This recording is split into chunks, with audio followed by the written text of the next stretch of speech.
Alright, what's up guys? It is currently 4:52 ng hapon dito sa Edmonton, Alberta. Very beautiful, negative 15 I believe dito sa labas. A big relief no kumpara sa weather natin last week, and again over the weekend when I was in Winnipeg, no, yung weather din doon medyo madugo. So now it's negative 15, it's sweater weather dito sa Edmonton. It's nice to be outside. Once again, my name is Jerry Domingo, Specialty Finance Manager, owner ng Pinoy Car Talk sa Facebook, Instagram, and sa YouTube. So, guys, today I'm gonna do a quick Facebook Live video because I've had a lot of questions regarding this vehicle here. So what you guys are looking at is the 4th generation 2021 Toyota Sienna Hybrid. So I have talked about this in the past, right? And there's no specific customer for this vehicle here. It just so happens nandito ako sa Toyota ngayon, checking out a Highlander for one of my clients. And I figured I'll do a quick Facebook Live video talking about this vehicle.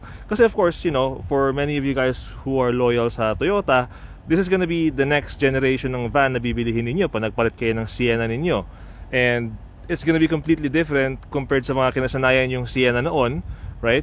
Mainly because for the 4th generation, for 2021 and going forward, the Toyota Sienna will be exclusively hybrid. So hybrid na po siya, wala na siyang V6 na option. Okay? So instead of the 3.5 liter V6 na meron siya dati, what you guys are gonna get is a 2.5 liter 4-cylinder engine. And of course, yung hybrid system ng Toyota, which is similar actually dun sa hybrid system na nasa Toyota RAV4 na hybrid.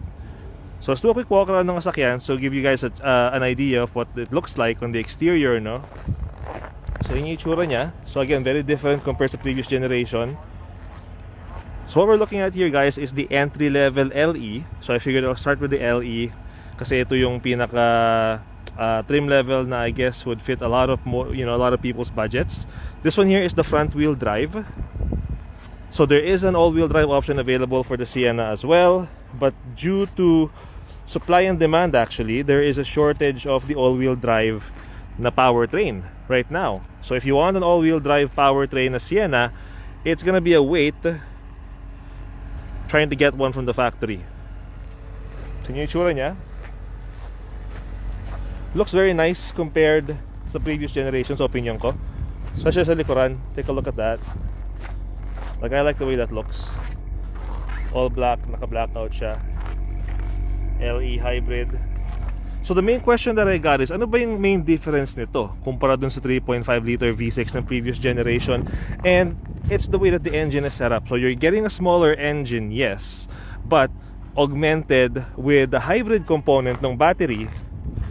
Its main goal is to, of course, help lower yung fuel consumption ninyo. So this vehicle here would make a lot of sense, opinion ko, no? If you were, let's say, doing a lot of driving in between cities, medyo malayo-layo yung biyahe mo every day, any situation na you would feel like you're maybe spending too much money on gas, this vehicle would be really good, no? Now, I know for a lot of us sa atin mga Pilipino, we like yung mga van natin, right? Not mainly pang araw-araw, pero pag yung family excursion, mag out of town or road trip, right? This one fits the bill, right? Kasi nga, if you're gonna be going on a long road trip, you want fuel economy, and that's what you get with the new Sienna, kasi nga hybrid nga siya. So how the hybrid system works, and I believe pinaliwanag ko na to before with the RAV4, no? Very similar sila. So whenever you are driving, right, there is a battery in the vehicle, a separate battery, hindi same as like yung regular battery na ginagamit ng sasakyan. So yung battery yun will support yung engine. So hindi lahat ng work habang tumatakbo yung sasakyan ay ginagawa ng makina. So yung makina tutulungan siya ng battery. And since yung makina mo ay hindi nagtatrabaho full time, right, mas kukonti ngayon yung fuel consumption mo habang nagbibiyahe ka. And yung battery na yon nare-recharge siya habang nagda-drive ka. Kasi yung mga gulong niya, habang nagda-drive ka, nag-brake, stop and go, and all that stuff, that generates kinetic energy, which is stored dun sa battery, which powers yung battery. So yung mga gulong niya parang generator habang umaandar ka. So pinapower niya ulit yung battery mo. So that's the main thing when it comes sa hybrid system nila. It's meant for fuel consumption, right? To reduce fuel consumption by using yung battery to help yung makina. Now, and I mentioned this before too, nung ginawa ko yung Outlander comparison versus yung RAV4 na hybrid, The main difference sa mga sakyan na to with the hybrid system is kumpara sa mga PHEV na mga plug-in gaya ng RAV4 Prime tsaka ng Outlander PHEV, hindi sila disaksak. So hindi mo sila pwedeng saksak. Charging the battery will be completely dependent on the kinetic energy na na-regenerate ng mga gulong mo habang ikaw ay umaandar. Now, with that being said, the good thing is hindi nag-change yung fuel requirements niya. You can still use regular 87 grade fuel when it comes sa sakyan na to.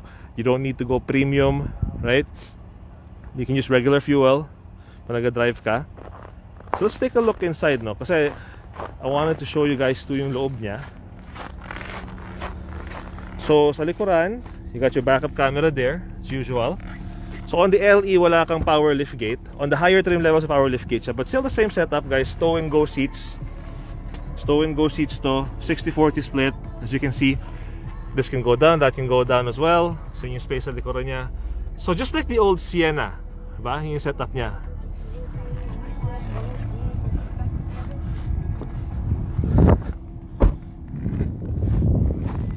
If you go naman sa middle row. Now the one thing that I like with the 2021 Sienna, no, I remember back then sa Toyota pa ako, there were certain trim levels ng Sienna na walang power sliding doors. So in this one here, starting sa LE, meron ka ng power sliding doors, which every parent will tell you is a big help kung meron ka mga bata. So yan siya, yung setup niya sa looban. Now, para sa mga family na bibili ng Sienna, if you want the all-wheel drive Sienna, it is exclusive po as a 7-seater. You cannot get an all-wheel drive Sienna na 8-seater. If you want the 8-seater na Sienna, you have to buy yung front-wheel drive, unfortunately. So all-wheel drive, 7-seater exclusive. Front-wheel drive by 8-seater exclusive sila, I believe, no? So yung setup niya sa gitna. So these slide forward and backward. Same thing sa likod, 60-40. So itong dalawang tumagadugtong, that can go by itself. Hatakin mo lang siya dito. Slide it forward and back. So ayan siya. Ayan yung loob niya dito.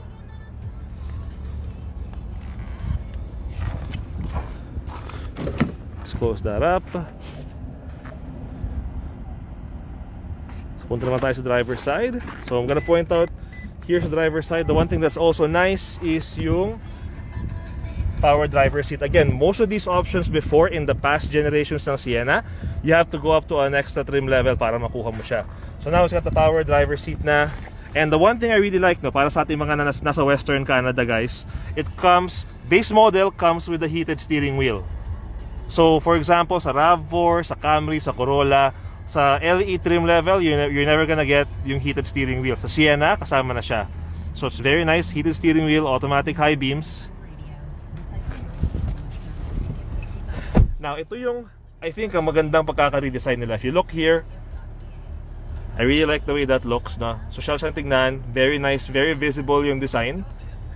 Yung raised na platform dito. I forgot yung technical terms niya. And yung pagkaka-setup ng front console. So, you got a nice wood grain trim. Diba? Magandang tignan. Now, for some people, they might find this a bit claustrophobic kasi if you look here, no, yung space in between ng tuhod ko, for example, tsaka ito, medyo masikip. So yun napansin ko, medyo sumikip siya ng konti. So if you're bigger or you're taller, right, you might feel a bit more claustrophobic kasi mas parang enclosed yung feeling niya. But it does look very nice, guys. It looks very classy sa opinion ko. So I'm gonna show you guys. Ayan yung kanyang backup camera. Again, very nice coverage. Kitang-kita siya. And again, same thing nung feature ko sa RAV4, yung system of how the battery works. So ayan yung battery niya. So right now, hindi siya na-charge ng fully. Ayan yung motor, right? Ayan yung engine mo. So meron pa rin siyang engine. It's like a regular vehicle pa rin. Meron pa rin siyang engine. Diyan pa rin siya nag-rely most of the time, right? So the engine, sinusuportahan nung electric motor, and then yung energy nakastore sa battery. So that's how it works. Habang nagda-drive ka, patayin ko lang yung volume. Makita ninyo. Naka-neutral siya, nagda-drive.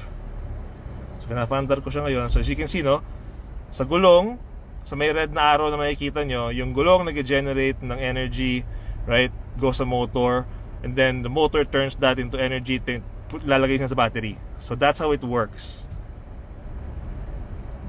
I'm gonna brake, titigil siya. Diba? It's not that complicated of a system, right? Wag mo lang kuting-tingin. Like, you know, there's a lot of gearheads or mahilig magkuting-ting ng sasakyan. If you're not familiar with how the hybrid system works, wag mong pakialaman. Let the mechanics take care of that and all that stuff. So as you can see there, so you can choose your drive modes as well. So you got your eco mode, your regular driving mode, and you got your sport mode as well. Diba? Yan yung upuan sa harapan. This middle console I think is really nice. So it has a whole bunch of charging ports. So may dalawa dito, and then meron din dito sa loob. May dalawa na siya ditong charging ports. Diba? Yan yung cup holders mo sa harapan. Foldable yan. And it makes this nice little console dito sa gitna niya. I don't know if you guys can see it properly, but I think it looks really nice. Heated seats, of course. You got a USB port here as well. So you got the heated seats, heated steering wheel, like pretty much everything that you could need in a basic vehicle for us here sa mga colder climates, like, you know, Saskatchewan, Manitoba, Alberta. Andito na siya. So yan siya. And you still get the Toyota safety technology. So you do get your, I'll show it to you guys. So you get your lane departure warning, andyan pa rin siya. Yung pre-collision system, andyan pa rin. Blind spot monitor, and yung rear cross traffic alert. And you also get yung adaptive cruise control, which is over here. So yun yung mga standards ng Toyota Safety Sense ang tawag dyan. So every trim level as it goes up, nag-i-increase yung mga safety features. But again, for an LE, which is a starting base model ng sasakyan, it's very well equipped, safety wise, comfort wise. Like, sure, it doesn't have yung sunroof and yung mga ibang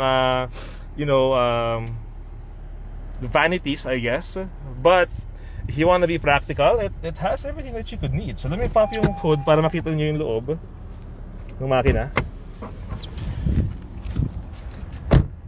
Push button start din po pala siya, forgot to mention that. So buksan natin yung kanyang hood dito.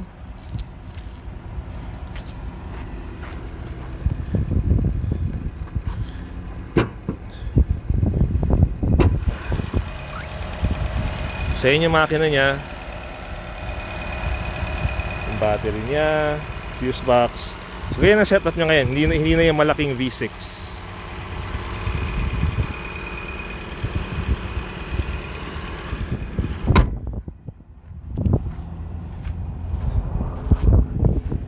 So going forward guys, lahat ng Sienna will look like this na. Wala na yung V6 engine, right? Wala na yung previous design. It's gonna start looking like this moving forward, and it's gonna be completely hybrid.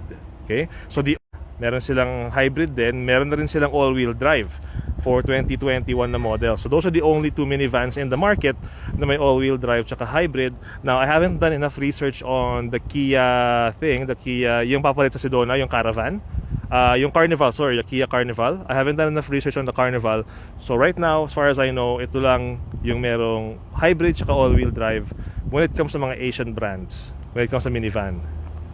Kasi unfortunately for us, sa amin sa Honda, wala pa kaming hybrid when it comes sa mga van namin. Eh wala rin kaming all-wheel drive. So exclusively nasa Toyota Sienna sila. So there you go. Again guys, it's really just a basic introductory video, no? For you guys who are considering getting a minivan, what to expect for 2021 going forward when it comes to the Toyota lineup.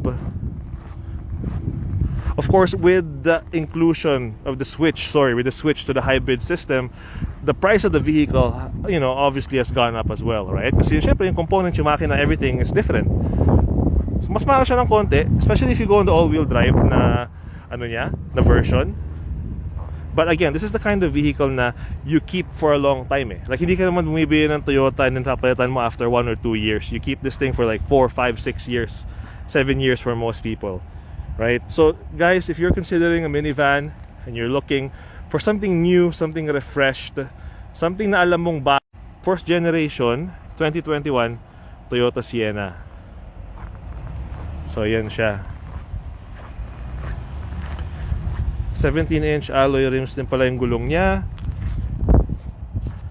Apple CarPlay, Android Auto, all the basic modern stuff na meron, no? I really like the fact na meron siyang heated steering wheel, leather-wrapped heated steering wheel, power passenger door, and then yung kanyang power driver seat. Again, those are the features before na kinakailangan mong tumalon ng mas mataas sa trim level, and now it's available sa LE. So, yan siya. Okay? So guys, hope nagustuhan nyo yung video natin for today. Again, it's a really short introductory video to the 2021 Toyota Sienna. This is the LE trim level. So you do have the LE, you have the XLE, you have the SE and the XSE, and then you have the Limited. And I believe it also comes in the Platinum, which is like the pinaka-top trim level. I am going to feature those other trim levels in the future when they are available, they're readily available. Because right now, kasi konti lang ang supply na available.